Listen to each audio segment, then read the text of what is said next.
palácio, do jovem Daniel. E o rei queria levantar Daniel para ser uma autoridade maior no palácio. Aí os outros que não serviam a Deus, que não temiam a Deus, invejou isso de Daniel e decidiu tentar algo contra Daniel. Ok, eles montaram a estratégia, pediu para o rei levantar um êxito.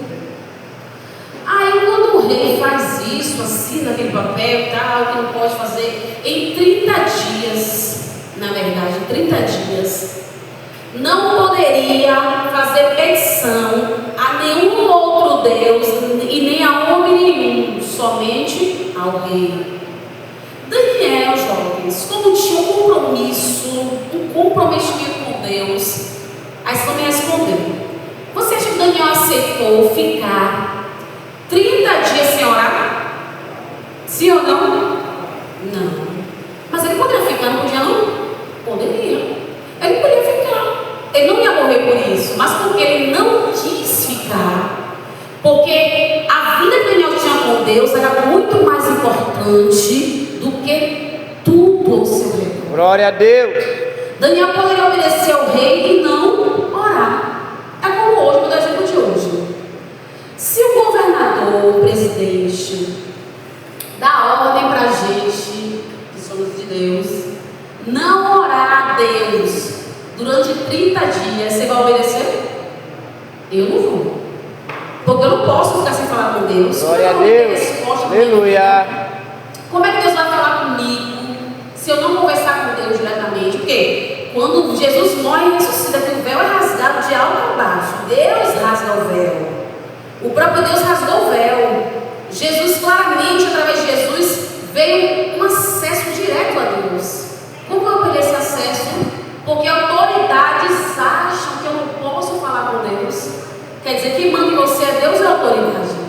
Quem manda em mim é Deus. Glória a Deus. Quem me deu vida, quem me livrou da morte, quem vai me dar salvação. Aleluia. Eu não vou obedecer a eles. Então Daniel pensou assim: eu não vou obedecer o rei nesse requisito, porque eu preciso falar com Deus.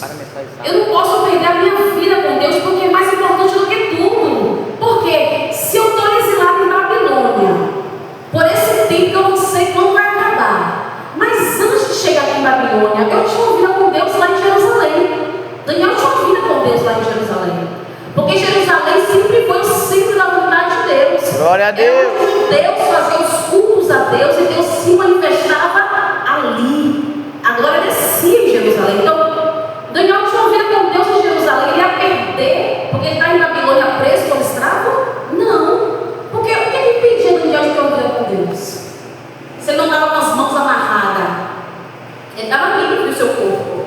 Ele só era escravo. Mas Daniel entendeu, jovens, que a vida com Deus é prioridade. Aleluia. Eu digo a vocês, juventude, na minha época de juventude, assim como vocês, jovem, 12, 14 anos, a minha vida era: vinha para a igreja, cultuar o Senhor. Quando tinha campanha de oração na igreja, estava eu lá. Eu nunca não sabia nem orar, até eu não sei, mas eu estava lá. Glória a Deus. Porque eu queria ver Deus fazer algo na minha vida. Aleluia. Eu queria ver se Deus, que o povo tanto prega e diz que Ele é poderoso. Então eu queria ver o poder dele manifesto em mim. Eu tinha que clamar. Porque Jesus falou: se creres, verás a glória de Deus. Oh, glória a Deus. Jesus falou: tudo que pedires em oração, sem duvidar, crendo, recebereis. Então, a palavra é fiel. Então, para a palavra se cumprir na minha vida, eu preciso crer, eu preciso acreditar, eu preciso confiar.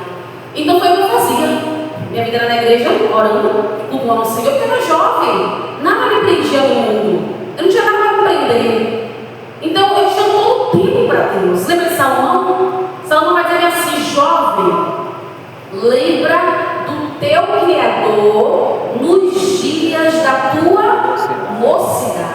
Ou seja, na juventude, jovem, lembra de Deus. Então meu tempo era assim, na igreja, cultuando o Senhor, orando. E quando dia de domingo, eu não falava: bora evangelizar, eu bora. Não sabia falar, porque eu não sei. Tinha às vezes vergonha de falar, mas o folheto estava na mão. Eu estava lá dando folheto do povo: Deus te ama,